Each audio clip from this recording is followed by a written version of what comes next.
Think about the word emotion. You see, emotions, from an evolutionary standpoint, were necessary. They were necessary for the successful navigation of any animal that had a brain.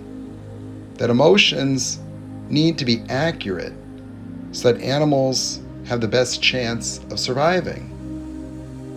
You see, animals have a present moment experience because the formation of reality is what the animal uses to navigate within this three-dimensional world. And so the emotions that animals experience have a necessity that if you ask, like, well, why would human beings suffer? Well, if you were to take a child that was born and they could not feel physical pain or fear, that alone would mean that they would have no empathy. That child, what would happen if they got into the steak knives? And then you went into the kitchen and it's, look, mommy, I'm painting everything red. Or they got on top of the counter and jumped off and broke their legs. They would get up and try to walk. And then you'd have to fix them up. And then you'd get called to the principal's office. And they would tell you that little Michael, well, he was sticking his buddy with the pencil because he made a funny sound.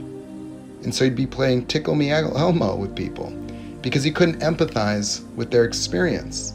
Because that experience that they're having, he can't share it. And so he doesn't have any context. He doesn't have any boundaries. And so, pain, fear, these are necessary emotional ingredients for the successful navigation of animals. That fear causes them to run, to protect themselves, or fight. Pain has them intuitively avoid things that are damaging to their physical body.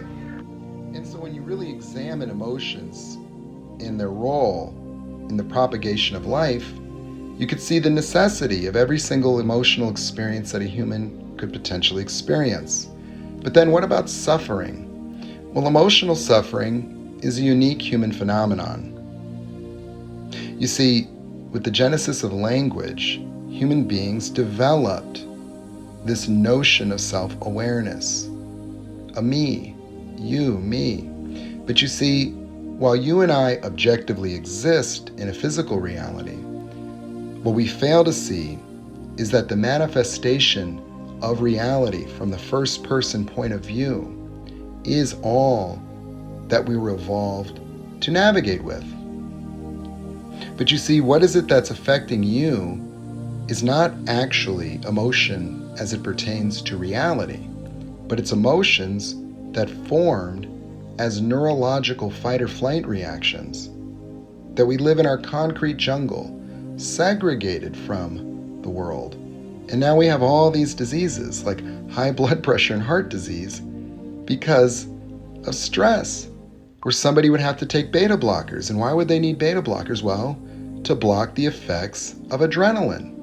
Because you're having fight or flight reactions that are inducing your body to respond as if you have a physical threat and you need to engage in work. But you see, that physiological mechanism requires exercise to lower your blood pressure by dilating blood vessels in localized muscle tissue so that the increased contractility that produces a higher stroke volume, the increased heart rate, and the constriction of blood vessels causes the blood to be prioritized to working muscles. But since your stress isn't caused by real physical phenomenon, but threats to ego, like being not enough or failing, you induce fight or flight reactions. And you see, fight or flight reactions force attachments. That when an animal has a fight or flight, it forms what you call a trauma bond. Because you see, whatever it is that's seen as the threat has to be eliminated or run away from for the anxiety to go away. But the problem with the human being is they trap themselves as a threat. That you being not enough is your threat. And since you go everywhere that you are, you can't get away from the risk. that everywhere you go, you could be judged or you could fail. And so you approach life projecting your own fear of rejection and failure onto life. And then you approach it with the same anxiety that a humanoid, 20, 30,000 years ago would approach a saber-toothed tiger. And so you're going on a first date triggered into a level of fear that would be the equivalent of walking up to a lion. And you do that going to take a math test. And you have anxiety when you study. And it causes the tunnel vision. And so you have animal fight or flight tunnel vision around yourself ever since you were a little child. You see, and so the collapse of your consciousness was undetected because your mind was undeveloped at that age. But you see, your brain continued to grow and mature, as did its cognitive power. But you don't experience it because it's neurologically blocked. Because everything that you experience is prioritized within the tunnel vision of fear. And so the vast majority of your awareness is cut off. Because you see, when an animal goes into fight or flight, the only thing that the animal becomes aware of is the existence of the other animal. That they form tunnel vision, neurologically blocked from reality, so that they don't have other instinctive behaviors triggered, like marking territory, eating, or mating. And so when an animal's running from another animal, the only thing it's doing is looking for the exit, just like you see when people panic. When you see people in groups and there's some kind of catastrophe, they trample each other because when they go into fight or flight, their consciousness shrinks. Therefore, their awareness, their environment goes away, and they look for the exit. And so they're unaware because you've increased their subconscious by increasing neurological blockages. And we call that dissociation, and it results in disorders like schizophrenia. Why? Well, when you block off too much consciousness from too much sympathetic activation, the person does not have enough elements in reality to continue to remain normally conscious. And because the fight or flight was generated well before the level of intellectual capacity that would generate an imagination, the imagination itself has no neurological inhibitions.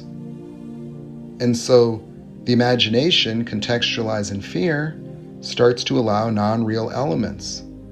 And the person will start to have paranoias, delusions, start to hear things, see things.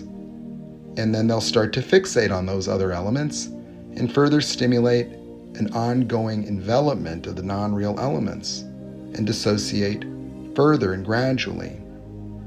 And so, not understanding the neurological dimensions has us failed to recognize that fear is the enemy of consciousness, because it's not just that you're afraid of things, it's that the fear prioritizes the elements that you are afraid of and blocks everything else from your awareness, eliminating your creativity, your thoughtfulness, and all the other options, and generates black and white thinking, us versus them, yes versus no, right versus wrong. And so the black and white world of ego is the preservation of subconscious and momentary consciousness that is a reduced consciousness, where the total sum of one's higher self is locked away. And what it's doing is it's forming a perfect reality, but you don't see it. You can't, because it's blocked, neurologically blocked. And so the neurological blockade of fear divides the mind into an objective observation machine and then the subjective interpretation that has to analyze in order to form a secondary experience of reality to navigate, unfortunately contaminated by the repetitious emotions trapped in positive feedback loops. And so, as the wrong emotions contextualize reality, you live in pervasive patterns, avoiding fear, avoiding rejection. And then you just continue, because everything that happens as a result of your avoidance causes the failures, the rejections, and the abandonments that reaffirm the notion of yourself being this way, being broken and needing to fix yourself in an insatiable drive for more. And it never stops.